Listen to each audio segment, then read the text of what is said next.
Hello दोस्तों, नमस्कार। स्वागत है आप सभी का एजुकेशन मंत्रा में। दोस्तों 31,277 जो भी चयनित शिक्षक थे उनको स्कूल आवंटन के विषय में काफ़ी टेंशन थी। तो आपकी सारी टेंशन को सेंसेशन मिल चुका है और अब शासनादेश स्कूल आवंटन का जारी हो चुका है। जी हाँ, एक बेहद बड़ी खुशखबरी है 31,277 के लिए। हालांकि हाई मेरिट का मामला कोर्ट में है, इस पर भी चर्चा करेंगे और 37,339 सीट के बारे में भी चर्चा होगी। तो चलिए दोस्तों, वीडियो को फटाफट लाइक एंड शेयर कर दीजिए और चैनल पर नए हैं तो सब्सक्राइब करके बेल आइकन को भी प्रेस कर दीजिए।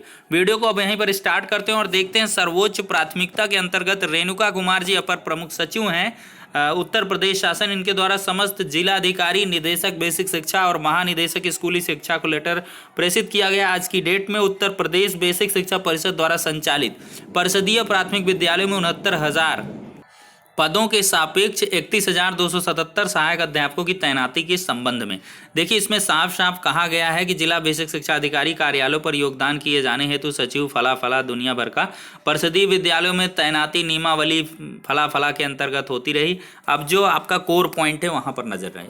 देखिए, जनपदों में काउंसलिंग का आयोजन 26 से 28 के मध्य होगा। अब देखिए, फिर जनपदों पर ही सारी प्रक्रिया सेंट्रलाइज्ड कर दी गई। मतलब पहले का ही कार्यक्रम पूरा होना है।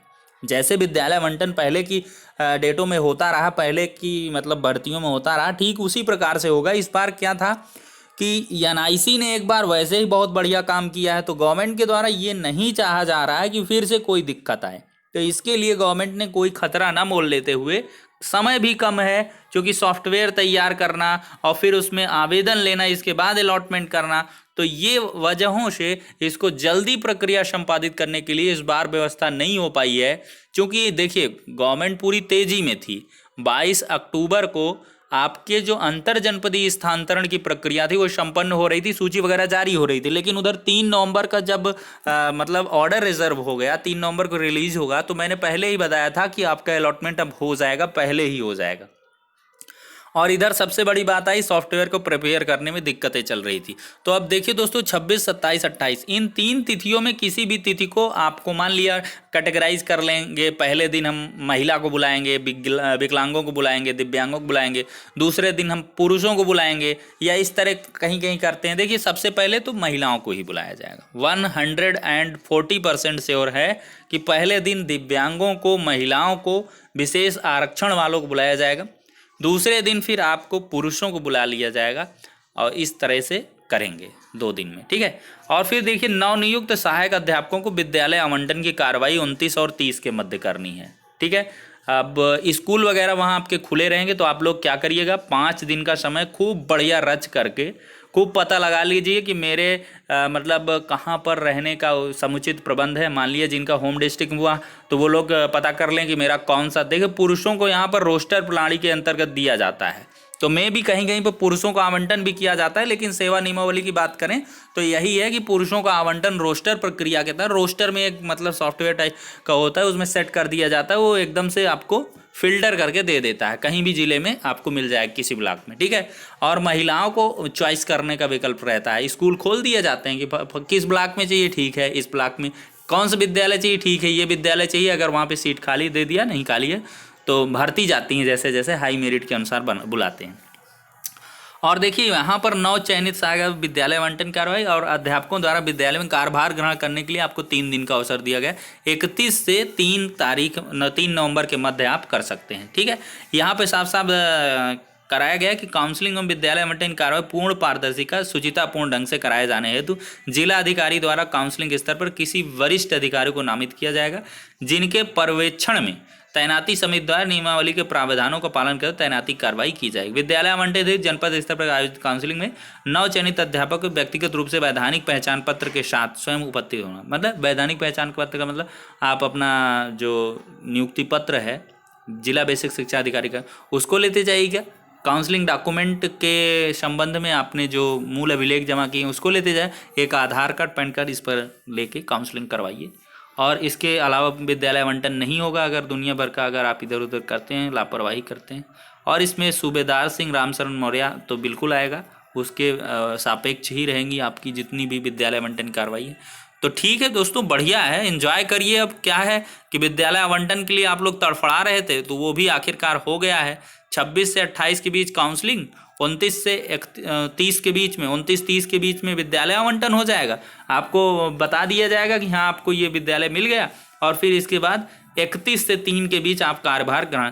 देखिए, विद्यालय आवंटन की कार्यवाही का मतलब ये है कि आपको 2 दिन जाना पड़ेगा। एक दिन आपको काउंसलिंग में जाना पड़ेगा, अगले दिन आपको नियुक्ति पत्र बढ़िया लहराता हुआ मिलेगा कि इस विद्यालय में आपको कार्यभार ग्रहण करना है। उसके संबंध में एक जिला बेसिक शिक्षा अधिकारी की तरफ से नियुक्ति पत्र निर्गत, उसी को लेके एंजॉय करते हुए आप विद्यालय में कार्यभार ग्रहण करिए और अपने स्कूल में जाइए, वहीं पढ़ाई उड़ाइए। ठीक है, तो कुल मिला के ये चैप्टर खत्म होता है। हालांकि हाई मेरिट का जो मामला है अभी कोर्ट में है। बहुत सारे लोगों को ये था, ज्ञानी ज्ञान बांट रहे थे कि हाई मेरिट वाले में कम मेरिट वालों को बाहर करेगा, हाई मेरिट वालों को अंदर करेंगे, तो अभी थोड़ा सा टाइम लगेगा, अभी स्कूल आवंटन अब होगा, इसके बाद उसके बाद कहीं कुछ नहीं। मैंने आपको पहले से बताया था कि जो भी काम है विद्यालय आवंटन का वो सॉफ्टवेयर के आधार पर है। सॉफ्टवेयर अगर बन पाएगी तो हो जाएगा विद्यालय आवंटन, नहीं बन पाएगी तो आपको पूर्व निर्धारित प्रक्रिया के अंतर्गत कर लिया जाएगा। इसमें हाई मेरिट इन आउट का मामला नहीं है। सिर्फ एजी साहब ने जांच की बात कही है। सचिव बेसिक शिक्षा परिषद की तरफ से यह कहा गया कोई जांच फांच नहीं चलाई जा रही है। पूर्णतः जो भी प्रक्रिया है वो रामशरण मौर्य और सूबेदार सिंह जैसी याचिकाएं जो एसएलपी हैं सुप्रीम कोर्ट के, उनके अधीन हुआ है। नियुक्ति पत्र भी अधीन है। हर जगह पर यही 2 चीजें लहराई गई हैं, रामशरण मौर्य और इसके बाद सूबेदार सिंह। अगर वहां से ऑर्डर बढ़िया आता है सुप्रीम कोर्ट से तब तो ठीक है, अदरवाइज सारी की सारी जो भी प्रक्रिया निरस्त कर दी जाएंगी, सिरे से खारिज हो जाएंगी, कोई मतलब नहीं है।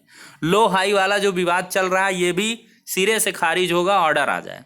ऑर्डर आ गया, जो भी ऑर्डर आएगा उसके आधार पर प्रक्रिया कर देंगे, सिरे से खारिज करने वाली बात भी खत्म हो जाएगी।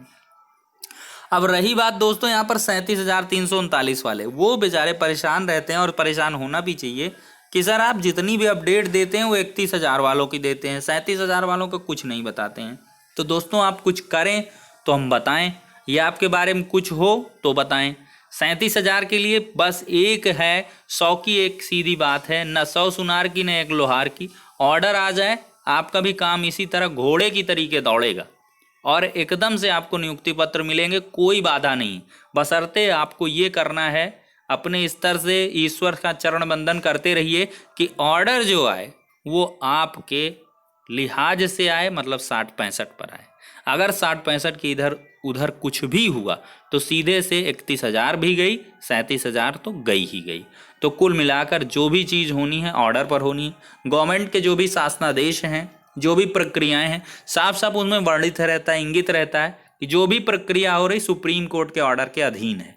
तो इस वजह से आप भी अधीर ना हो, थोड़ा सा प्रतीक्षा करें, इंतज़ार करें, और इसके बाद आपका भी समय आएगा। और मुझे जहाँ तक लगता है जो भी अपॉइंटमेंट हुई जा रही हैं वो सब जो हो जा रही हैं तो हो गई, ठीक है, उनमें परिवर्तन अब बड़े मुश्किल से होने वाला है।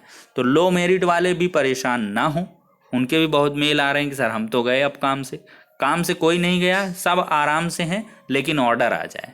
ऑर्डर आ जाएगा, सारे दर्द खत्म हो जाएंगे, चाहे वो लो मेरिट के चाहे हाई मेरिट वालों को बुरा लग रहा है, 4-6 दिन का लेट लतीफ़ी है, ऑर्डर आ जाए, नियुक्ति मिल जाए, आप भी कुछ नहीं बोलेंगे। ठीक है दोस्तों, तो कुल मिलाकर ये सारी चीज़ें हैं।